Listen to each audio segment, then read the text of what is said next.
Cette animation est tirée de l'histoire d'une sœur chrétienne dans le but d'édifier le corps de Christ. Bientôt les vacances. J'ai hâte d'aller séjourner chez ma tante Éléonore. Tu as d'autres tantes et oncles, n'est-ce pas? Oui, j'ai beaucoup de tantes et oncles. Mais c'est la tante Éléonore seule que j'aime beaucoup. Je vois, mais pourquoi tu l'aimes autant? Parce qu'elle est belle et riche. Elle voyage partout dans le monde, elle a une grande entreprise. J'aimerais être comme elle plus tard. Elle est mon modèle et je l'aime beaucoup. Ah, je vois. Un jour tu me la présenteras pour que je la voie enfin. D'accord, elle est bien généreuse. Si tu veux aussi, tu peux venir séjourner chez elle. Mais parfois ma tante fait des choses bizarres, elle est parfois étrange. Raconte-moi, elle fait quoi? Parfois elle me regarde avec étonnement, sans parler ni bouger pendant de longues minutes, et parfois je me sens gênée. Ou encore quand ses domestiques voient leurs menstrues, elle leur prend leur serviette hygiénique contenant le sang. Je me demande ce qu'elle fait avec ça. Elle a déjà pris ta serviette aussi une fois? Non, moi, je ne suis pas bête. Quand je suis en règle, quand je vais chez elle, je fais tout pour que personne ne sache. C'est vraiment bizarre ce comportement. En tout cas, fais attention. Ton problème c'est que tu ne sais pas prier, sinon j'allais te donner des prières à faire quand tu séjournes chez elle.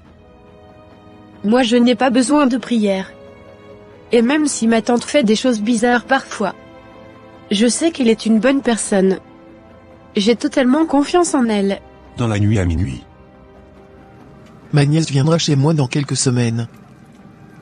C'est elle que je veux donner cette année pour avoir plus de pouvoir. Décidons alors du jour où elle va mourir, et de la façon dont elle va mourir. Elle va mourir le 29 décembre de cette année. Je lui enverrai la fièvre typhoïde, et elle mourra dans une clinique de la place. Ensuite je la transformerai en mouton. J'ai déjà établi tout le programme. J'ai organisé un plan pour mettre son père en prison. Comme ça personne ne pourra m'entraver le chemin au moment venu. Ma sœur sera trop faible pour réagir face à la situation. Et nous boirons son sang et la mangerons. Toute la famille sera dans la tristesse pour fêter les fêtes de fin d'année. Et oui, pendant ce temps, nous allons nous réjouir et célébrer notre victoire. J'aime voir ma petite sœur pleurer. Cela me fera plaisir de la voir pleurer sa fille morte. En plus c'est la seule fille qu'elle a. Je vais la frapper là où ça fait le plus mal. Quand je pense que la pauvre, naïve comme elle a trop confiance en moi. Maman, je t'informe que je veux partir en vacances chez tante Éléonore à partir du samedi prochain. D'accord ma fille. Je vais rester ici seule avec ton petit frère. Ça me fera une bouche de moins à nourrir. Depuis que ton père a été incarcéré, c'est difficilement que j'arrive à vous nourrir. Ne t'inquiète pas. Tante Éléonore a déjà engagé un avocat pour le procès, tout va aller pour le mieux bientôt. Et quant à moi après ma soutenance, je vais très vite trouver un emploi. Je l'espère ma fille.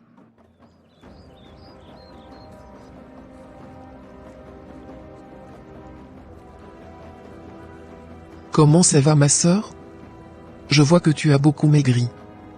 Ne t'inquiète pas, je ferai tout pour que ton mari sorte de prison le plus tôt possible. Si tu as besoin de quelque chose pour nourrir les enfants, je suis là.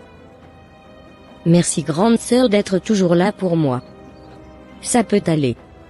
Je tiens le coup. Ok, je suis venu chercher ma nièce préférée, elle m'a dit de passer moi-même la chercher. Elle arrive, elle s'est déjà apprêtée depuis le matin. Je t'apprécie beaucoup ma tante. J'aimerais devenir une femme d'affaires comme toi, que le Seigneur me donne cette grâce. Je t'aime beaucoup. Je serai là pour te guider ma chérie. J'ai déjà demandé au domestique de te préparer la chambre que tu occupes d'habitude quand tu viens ici, vas-y ranger tes affaires, puis reviens en bas pour le dîner. D'accord ma tante. Je vais commencer à l'attaquer d'ici quelques jours, mais elle ne doit pas mourir dans ma maison. Sinon je serai immédiatement soupçonné par la famille. Je dois trouver une excuse pour la renvoyer chez sa mère le plus tôt possible. c'est entre ses mains qu'elle doit mourir. Ma chérie, je dois effectuer un voyage sur l'Europe et je ne sais pas quand est-ce que je vais rentrer. Le mieux c'est que tu retournes chez ta mère pendant ce temps. Quand je reviendrai au pays, je vais repasser te chercher. D'accord ma tante. Je comprends. Maintenant je vais commencer par l'étrangler, toutes les nuits et lui envoyer la maladie. Mirabelle, j'appelle maintenant sur ta vie la fièvre. Que cette fièvre t'attaque tous les soirs, à partir de 17h. Mon ami est déjà revenu de chez sa tante. J'irai lui rendre visite. Mais qu'est-ce que tu as comme ça? Depuis quand es-tu tombé malade à ce point? Et pourquoi tu ne m'as rien dit? Je ne sais pas vraiment de quoi je souffre. Tantôt le docteur dit que c'est le paludisme, tantôt il dit que c'est la fièvre typhoïde, cette fameuse fièvre commence seulement les soirs. Maman ne sait plus quelle tisane me préparer. Les soirs quand je me couche, je sens une main qui m'étrangle au point où je ne peux pas respirer. Quand je commence à dire Jésus Jésus, la main me lâche. Tout ceci a commencé depuis quand? Depuis près d'une semaine. Je crois que c'est la sorcellerie. Me laisses-tu prier pour toi? Oui, je veux bien. Au nom puissant de Jésus. Je me tiens dans l'œuvre achevée de Christ. Il est écrit que le Fils de l'homme apparut afin de détruire les œuvres du diable. Père, au nom de Jésus, je détruis toute œuvre de sorcellerie dans la vie de Mirabelle. Et par le pouvoir que j'ai de marcher sur les serpents et les scorpions, je marche sur tout esprit de sorcellerie qui attaque mon ami les soirs, je brise la main invisible qui l'attaque au nom de Jésus. Esprit de sorcellerie, je te réprime au nom de Jésus. Toi sorcier, je te réprime au nom de Jésus, je détruis tes œuvres, sors de la vie de Mirabelle, je te l'ordonne. Je déclare la santé à la place de la mort. Au nom de Jésus j'ai prié. Amen. Amen. Mais que se passe-t-il? Je suis attaqué. L'âme de Mirabelle est à moi, je ne la lâcherai jamais. Je dois très vite trouver un moyen pour que personne ne prie plus jamais pour elle.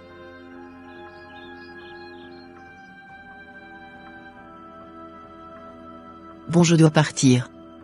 Il faut que tu continues à prier en prenant autorité au nom de Jésus. Moi je ne peux jamais prier comme ça.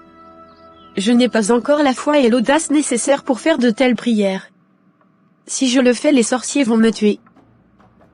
Justement, voilà pourquoi tu dois donner ta vie à Jésus, pour bénéficier de sa protection et avoir le dessus sur tous tes ennemis. Je le ferai après. On en parlera un autre jour, actuellement j'ai très sommeil. Mira est une amie chrétienne qui a prié pour elle tout à l'heure. J'ai failli y passer.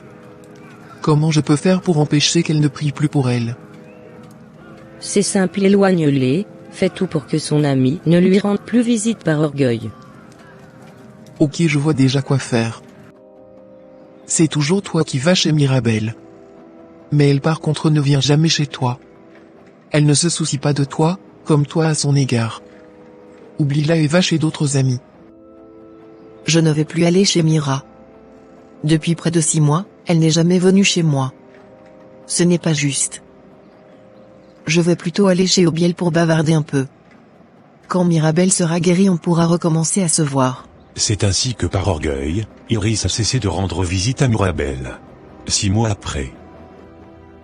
Iris, Mirabelle va bientôt mourir. Mais l'Éternel t'ordonne de prier pour elle, afin que le plan des ténèbres échoue. Mais pourquoi tu te mets tout à coup à pleurer en plein cours? Moi-même je ne comprends pas. C'est la première fois que ça m'arrive. Mon cœur bat vite, et j'ai un mauvais pressentiment. Mais je n'ai aucune idée de ce qui m'arrive. Je sens que quelqu'un va mourir. Mais qui est-ce que ça peut être? Si je pose une question pareille aux gens, on va me traiter de sorcière. Je suis sûre que quelqu'un va mourir. Je vais écrire à tous mes proches, pour savoir si quelqu'un est malade. Ah mais oui. J'ai écrit à Mirabelle, ça fait très longtemps. Je vais lui demander comment elle va. Oui, allô, Iris, je vais bien aussi. Non, je ne suis plus malade. Je suis à la maison avec ma mère, à la cuisine, je te rappelle tout à l'heure. Mais ma fille, pourquoi tu as menti à ton amie? Tu es souffrante mais tu lui dis que ça va bien. Peut-être qu'elle voulait venir te voir. Elle a cessé de me rendre visite depuis près de 6 mois, et aujourd'hui elle m'écrit pour me demander si je suis toujours malade. Je n'ai pas envie de la voir. Laisse-moi tranquille, tante Éléonore. Mais qui sont ces personnes à qui tu parles? Pourquoi tu appelles le nom de ta tante? Ils sont venus pour me chercher, maman. Super, Mira va bien aussi. Mais c'est bizarre, j'ai toujours ce mauvais pressentiment. Je crois vraiment que quelqu'un va mourir, mais je ne peux pas lui dire une chose pareille. Super. Tu as bien fait de mentir à ton ami. Il est temps que tu quittes ton corps. Ton heure a sonné, ma petite, aujourd'hui c'est le 26 décembre. Dans 3 jours tu vas mourir. Tu peux beau crier, plus personne ne va te secourir. Tout mon plan s'est bien déroulé.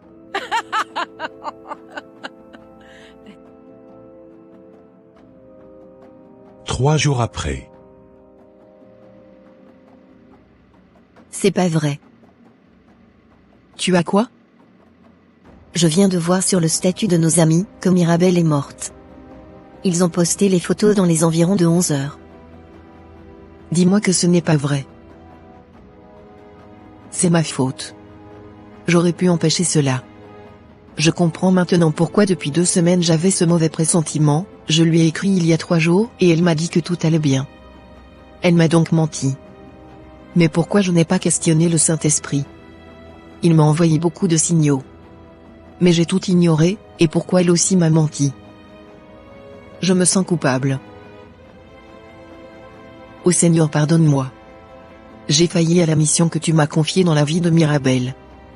J'ai échoué, j'ai laissé les ténèbres me manipuler. Je n'arrive pas à croire que ma chérie soit morte. Je suis sûr que c'est toi qui as pris ma fille. Espèce de sorcière. Elle appelait ton nom quand elle est morte. Je ne vais pas te laisser détruire ma réputation. Je suis une personnalité publique. Je n'ai rien fait à ta fille. Arrête de te sentir coupable, ma fille. Tu t'es simplement laissé manipuler par les ténèbres, car tu étais un obstacle pour l'accomplissement de leur plan macabre. Ton esprit savait que Mirabelle allait mourir, mais ton âme ne le savait pas encore. Le Seigneur envoie beaucoup de signaux par les pressentiments, la tristesse, le rêve, ou une envie de prier. Souvent on ne sait pas exactement de quoi il s'agit. Dans ces genres de cas, il faut le questionner si tu n'arrives pas à capter la réponse. Commence tout simplement à prier en langue. Et lui, il se chargera d'agir dans la vie de la personne pour qui il veut que tu pries. Merci d'avoir regardé. Que Dieu vous bénisse. Amen.